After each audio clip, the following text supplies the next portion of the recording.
Alright, let's try a little navigating, see if I can get lucky. Navigate to Starbucks.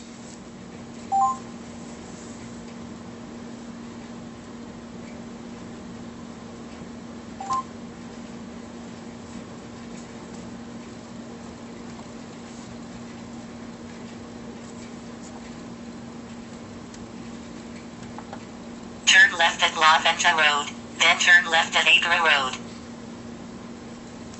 Now that is the Droid 2 that is speaking up and giving you voice turn-by-turn navigation.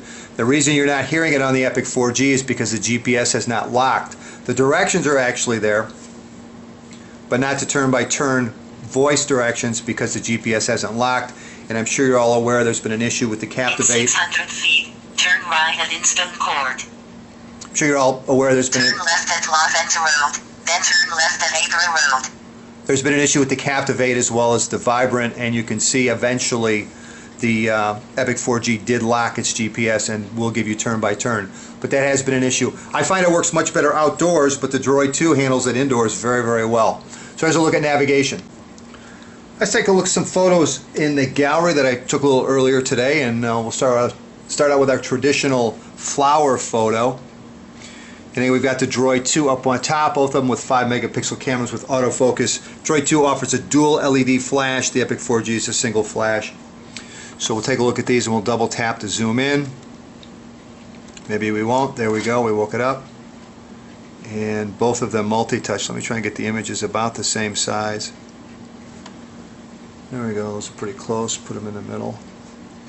Let's take a look. So look at our flower. Of course, they both scroll in the opposite direction. There's our no parking sign. Double tap to zoom in. It's not the same size. Move these like this too, so we can get the both in this different position, so you can see both of them. And here's our long shot. And again, I do have the displays turned up as bright as they'll go on both of them.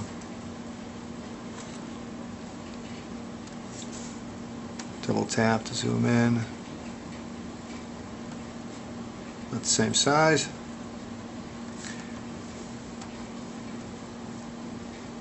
And then there should be it's an indoor shot. Both of them were taken with flash.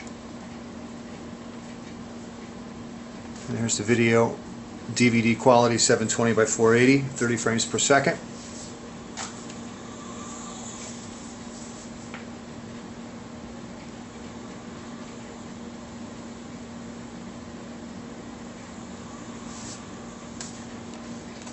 All right. Oh.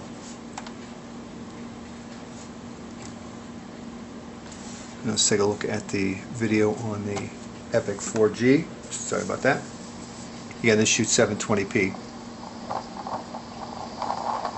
As you can tell, it's a bit breezy.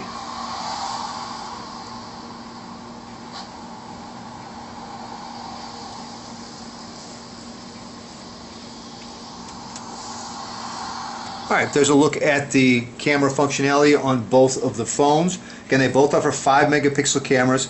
They both offer flash. They both offer autofocus. The big difference is on the Epic 4G you get video recording at 720p versus 720 by 480 DVD quality on the Motorola Droid 2. Alright, let's run our YouTube test, take a look at a couple of different videos.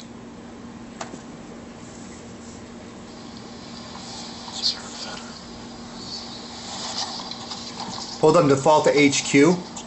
Both of them are running off the same Wi-Fi network, and both of them have their displays turned up. And we seem to have a problem with the Droid 2. See if we can pick it back up.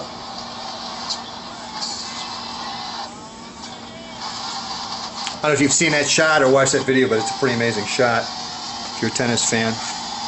And let's go back and try one more real quick.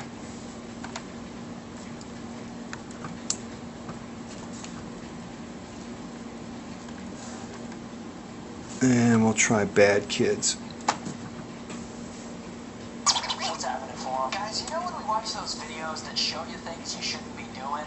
Well, this is one of them. In fact, don't ever, ever, ever get an airbag, place it in an old tire, and have your friend sit on it.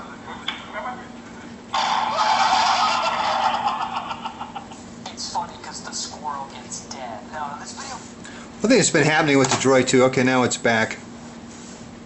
Let's see how it pops up now. It keeps dropping the Wi-Fi connection. There we go. Guys, you know when you watch those videos that show you things you shouldn't be doing?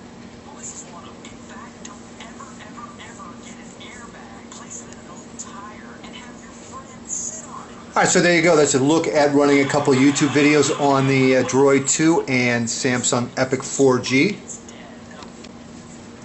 Alright, let's do our browser test. I have both of the phones hooked up to the same Wi-Fi network. Both of them have their displays turned up as bright as they will go, including the settings on the Epic 4G browser brightness.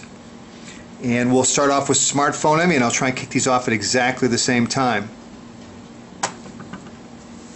And they're off. I cleared the caches and the history on both of these before we started this test.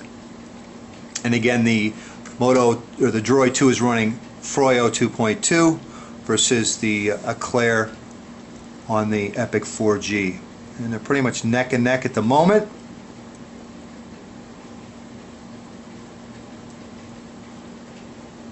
Who's going to get there first?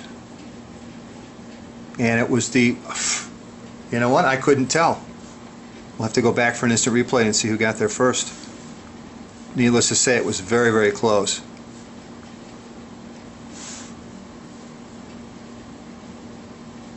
You can see they both scroll very smoothly. I'm finding more and more on Android phones that the first instant of scrolling you get a little bit of stick, and then once it starts going it's very smooth.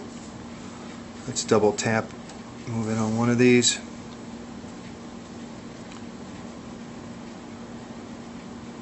There we go.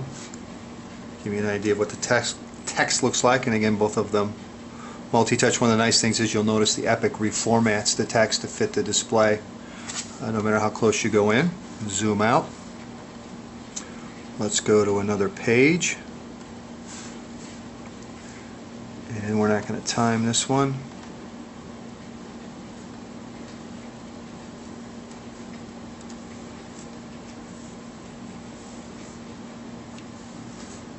They're both very quick. I would have to say probably a couple of the quickest out there that I've seen, if not the two quickest as far as browsers are concerned.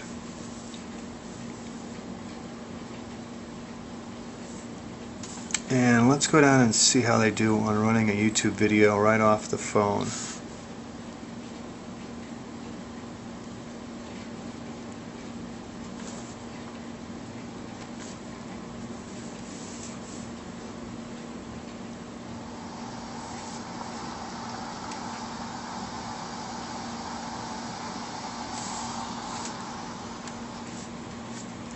I really don't want to hear myself. I get to hear it enough anyway, but yeah, it worked very well on both of them. So anyway, there's a look at, or a face-off between the Motorola Droid 2 and the Epic 4G, both phones offering full slide-out QWERTY keypads. Both running on Android OS, one offering 4G connectivity, one offering Android 2.2 Froyo. One's running on the Verizon network, the Moto Droid 2, and the Epic 4G is offered by Sprint. So anyway, there's our look. I hope it's been helpful. Take care.